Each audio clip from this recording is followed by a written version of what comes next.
600 hours, Reed Bank, South China Sea. The sun bleeds orange light across the flat, gray horizon of the Pacific. Gentle waves slap rhythmically against the steel hull of the American destroyer as it cuts a steady path through the contested waters. On the bridge, the watch captain sips black coffee while scanning the endless blue expanse. The radar sweeps silently, a green line circling in hypnotic monotony. Sea spray mists the windows, drying into salt crystals in the morning heat. The ship vibrates with the low, constant hum of the turbines. A sharp beep breaks the rhythm. The radar screen glows with a new, fast-moving contact coming from the east. The officer of the deck raises his binoculars. A gray shape cuts the water 2 miles out, trailing thick black smoke. It is not a fishing vessel. It is a Chinese destroyer. The enemy ship accelerates. White wake churns violently behind its stern. The American captain grabs the radio handset. He broadcasts a stern warning on the international distress frequency. Static crackles back. The Chinese ship does not alter course. It turns inward, aiming its bow like a spear at the American midships. The distance collapses 1 mile, half a mile. The American destroyer sounds its collision alarm. The klaxon screams through the steel passageways.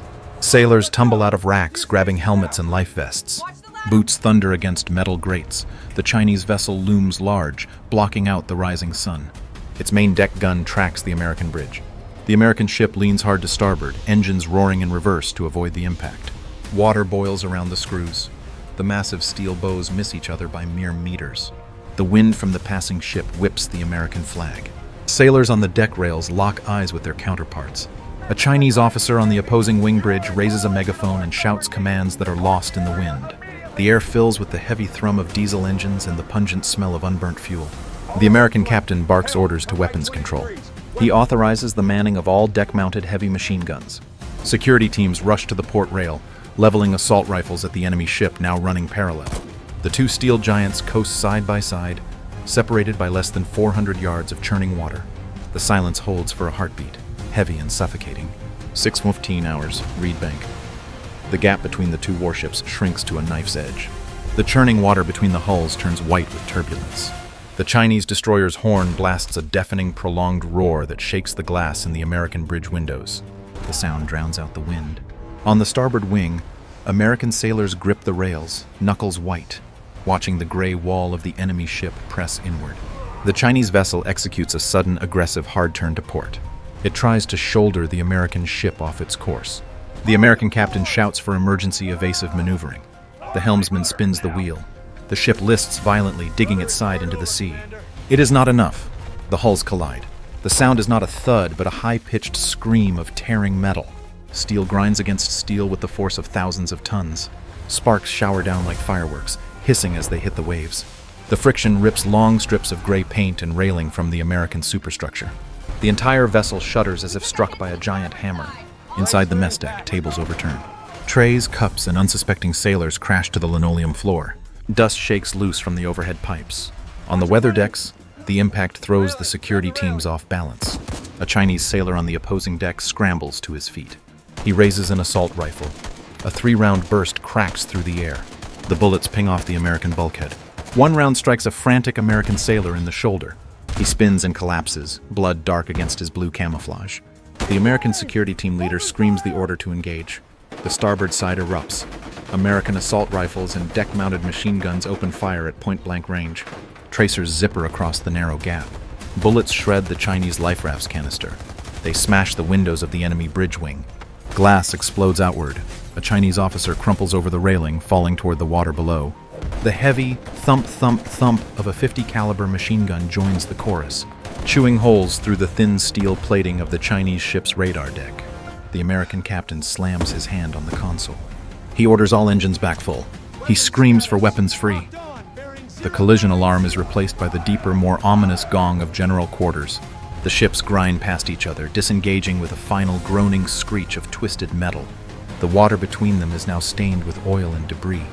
6:22 hours, Reed Bank. The two destroyers drift apart, separated now by 800 yards of choppy water. Black smoke from the earlier collision drifts across the waves, obscuring the morning sun. The high-pitched whine of heavy hydraulics cuts through the chaotic shouting on the decks. On the American bow, the massive gray housing of the main deck gun rotates. It locks onto the enemy silhouette. The barrel lowers. The muzzle flashes. A sphere of orange fire expands instantly. The ship bucks backward against the recoil.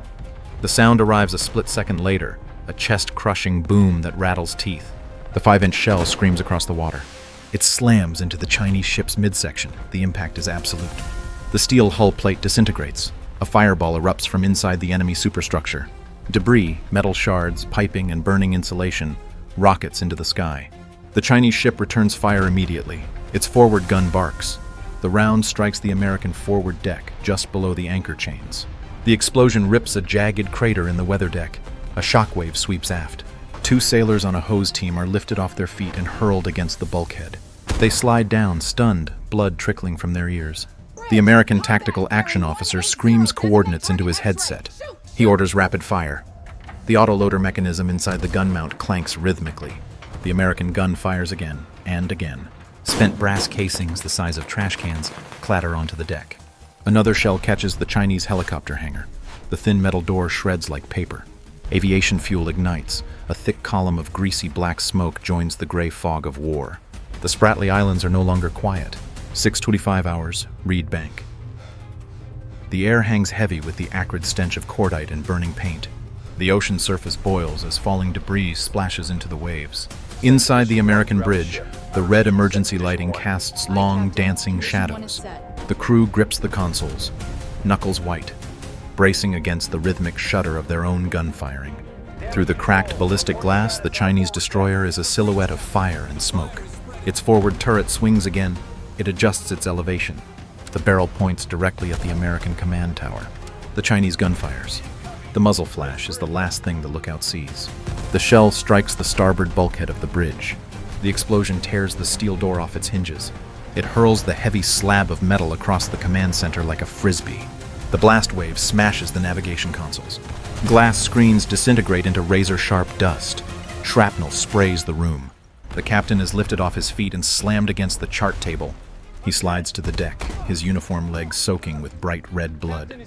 A jagged piece of steel protrudes from his thigh. Smoke fills the compartment instantly. Sparks shower from severed wiring in the overhead. The executive officer, XO, staggers up from the deck, wiping soot from his eyes. He sees the captain down. He grabs the comms handset. He screams for a medical team to the bridge. He looks out the shattered window. The American gunnery computer holds the lock. The main gun roars in retaliation. The shell screams across the water and impacts high on the Chinese superstructure. It hits the main mast dead center. The spinning radar array explodes. Twisted metal beams and sensitive electronics shower down onto the Chinese bridge wing. The enemy ship's fire control system goes blind. Their main gun freezes mid-rotation. The XO slams his fist on the helm control. He orders flank speed. He commands a hard turn to port to unmask the rear weapon systems. He punches the button for countermeasures. Mortars on the deck pop and hiss. Clouds of silver chaff bloom in the air around the ship, creating a wall of electronic confusion. Medics burst onto the bridge. They slip on the hydraulic fluid coating the floor. They drag the captain clear of the smoking hole in the wall. One medic rips open a trauma kit and applies a tourniquet. He twists the plastic rod tight. The bleeding slows. Outside, the wind howls through the jagged tear in the ship's skin. 6:30 hours, Reed Bank. The 2 warships pull apart, creating 2 miles of open water between them. The Chinese destroyer, though smoking from the bridge and listing to port, remains lethal. Amidships, a slanted launcher box elevates. The cover blows off with a sharp crack. A massive plume of white smoke erupts. An anti-ship missile streaks upward. It climbs briefly, then drops low, skimming just feet above the wave tops. The rocket motor screams as it accelerates to supersonic speed. Inside the American Combat Information Center, CIC, the air is freezing cold and pitch black, lit only by the glow of blue monitors. A symbol flashes red on the main screen. The fire control officer yells, "Vampire! Vampire! Inbound starboard beam!" The tactical action officer slams his hand on the authorized key. He shouts, "Batteries release!" On the American boat deck, the phalanx defense system spins to life. The white dome rotates instantly. The 6 barrels of the Gatling gun blur into a gray haze. The weapon emits a terrifying, continuous electric buzz. Brrrt! A solid stream of heavy tungsten bullets vomits from the muzzle. The tracers create a laser-like line of orange fire reaching out across the water. The Chinese missile flies directly into the wall of metal. The rounds shred the missile's nose cone. The warhead detonates.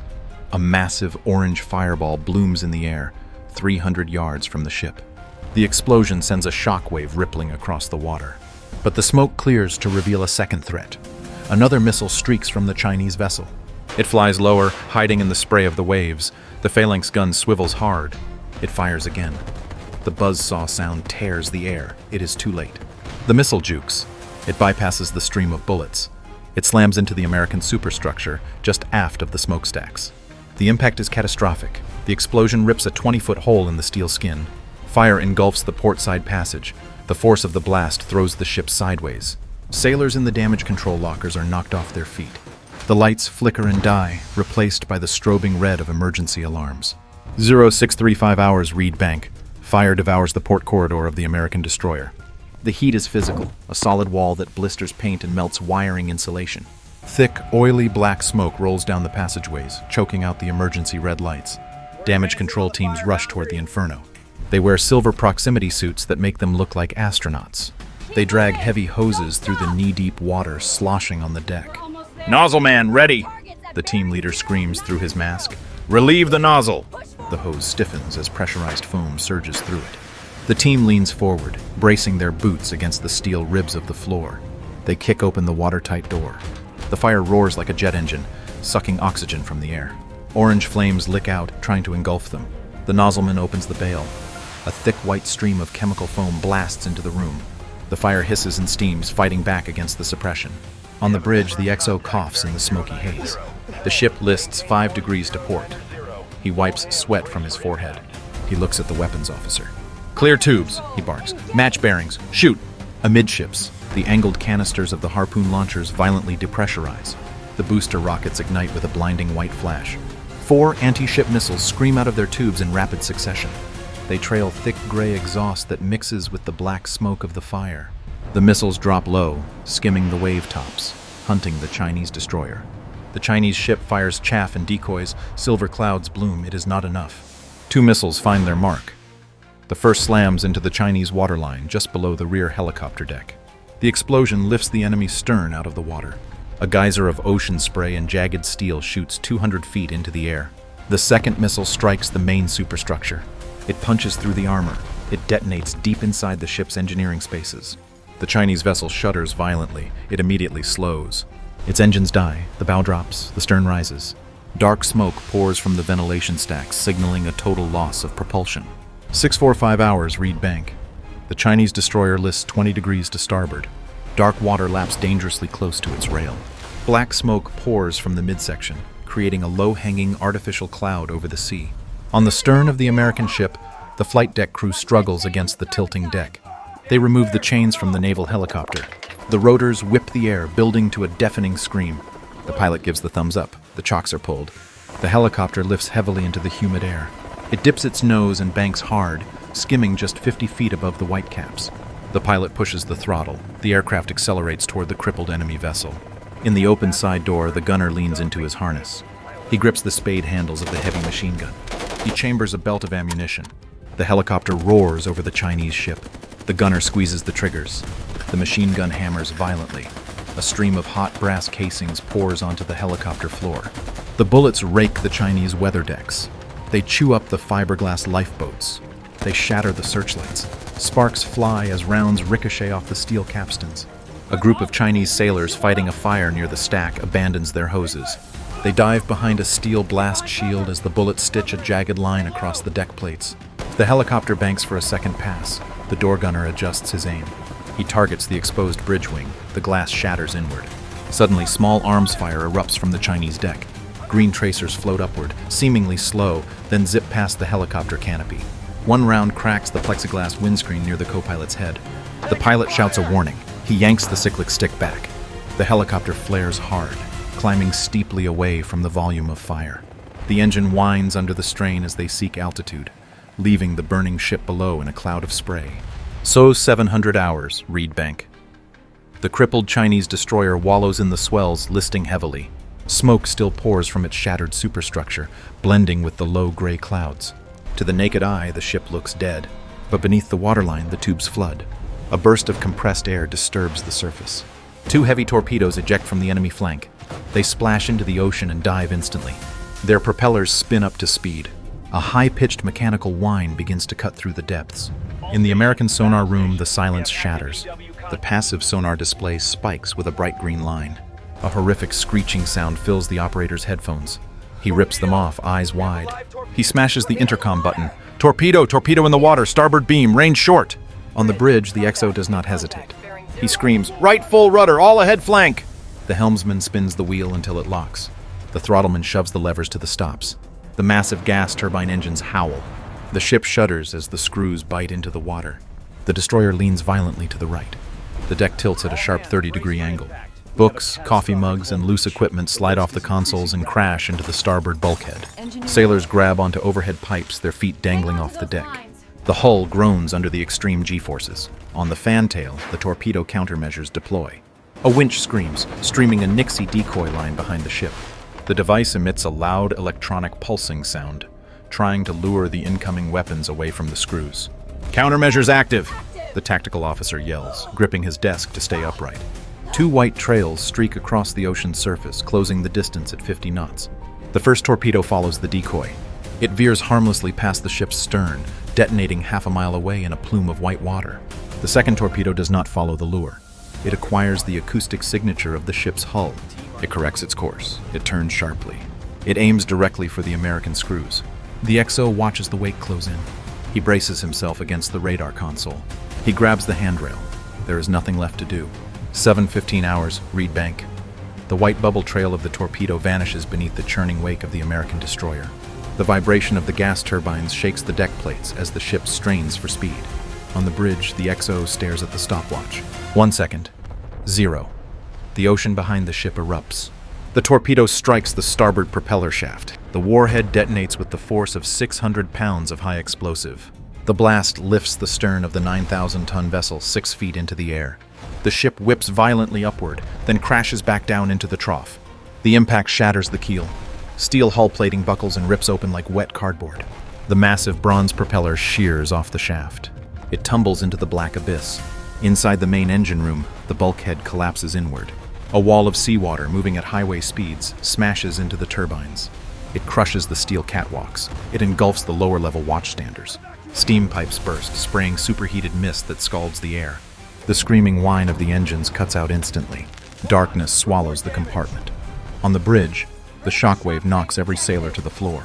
The radar screens explode in showers of sparks. Ceiling tiles rain down. The XO pulls himself up by the binnacle. He tastes blood. He looks at the helm console. All indicators are black. The red, low-voltage light strobes weakly. The comforting hum of the ship is gone. The vessel drifts, momentum fading. It begins to settle lower in the water. The only sounds are the rushing noise of flooding compartments and the distant, rhythmic screaming of the collision alarm. 0730 hours, Reed Bank. The American destroyer drifts, a burning hulk on the swell. The stern sits low, dragging the waterline up to the helicopter deck. Inside the blackened Combat Information Center, the air is toxic. Emergency battery lights cast a sickly yellow glow through the haze. The tactical action officer wipes soot from the harpoon console. The main power bus is dead. He flips the toggle to auxiliary. The screen flickers to life, dim and grainy. The system runs on backup battery power. It is the last breath of the ship's offensive capability. He inputs the firing solution manually. His fingers fly over the keypad. He yells, "Batteries release!" He smashes the firing key. On the midships deck, the last 2 harpoon missiles ignite. They blast out of the canisters with a deafening roar. The launch exhales a cloud of white smoke that momentarily covers the wounded ship. The missiles climb, their seekers hunting through the haze. They level off, streaking toward the crippled Chinese vessel 2 miles distant. The Chinese destroyer sits motionless, listing hard. The missiles close the distance in seconds. They strike the enemy ship amidships, just below the smokestack. The first warhead punches through the weakened armor. It detonates in the engine room. The second missile follows the path of the first. It burrows deeper. It penetrates the bulkhead of the forward magazine. The result is apocalyptic.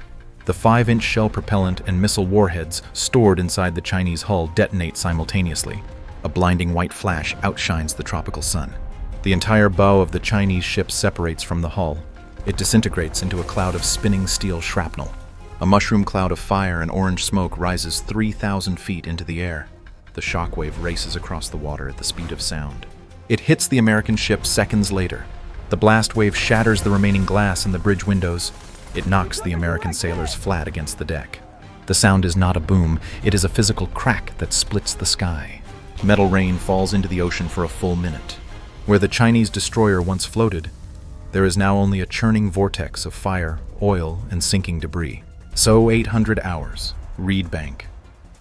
The massive column of smoke from the explosion dissipates into a thin gray haze that stretches across the horizon. The sea, recently churned white by violence, begins to flatten. The water where the Chinese destroyer floated is now a jagged field of debris. Oil slicks shimmer in the sunlight, spreading like black blood. Yellow life rafts bob aimlessly in the swell. The bow of the enemy ship is gone, vaporized. The stern section remains, pointing vertically toward the sky like a steel tombstone. It pauses there for a moment. Then, with a deep, groaning release of trapped air, it slides silently beneath the waves. The ocean swallows the metal. The surface bubbles violently for 10 seconds, then settles. On the American destroyer, the silence is heavier than the gunfire. The ship drifts, dead in the water, listing 10 degrees to starboard. Smoke still curls from the hole in the superstructure, but the roaring inferno is gone. Damage control teams, covered in soot and white chemical foam, lean against the bulkheads. They drop their heavy hoses. Their chests heave. They wipe grime from their faces, leaving streaks of raw, red skin. On the flight deck, the scene is a triage ward. Green Navy blankets cover rows of wounded sailors. A corpsman kneels beside a young gunner's mate. He wraps a bandage tight around a shrapnel wound. The sailor grips the deck grating, teeth clenched, staring up at the empty sky. The executive officer stands on the shattered bridge wing. The wind whips his torn uniform. He raises his binoculars. He scans the empty ocean where the enemy fleet once stood. There is nothing. No radar contacts. No incoming missiles. Just the endless, indifferent Pacific blue. He lowers the glass. He picks up the surviving handheld radio. He presses the talk button. His voice is raspy, dry from the smoke. He calls for a casualty report. The static clears. A voice from below decks answers. The count begins. The wind picks up. It carries the smell of burnt diesel and salt away to the west. The waves slap against the broken hull. The warship floats, battered and broken, alone in the vastness.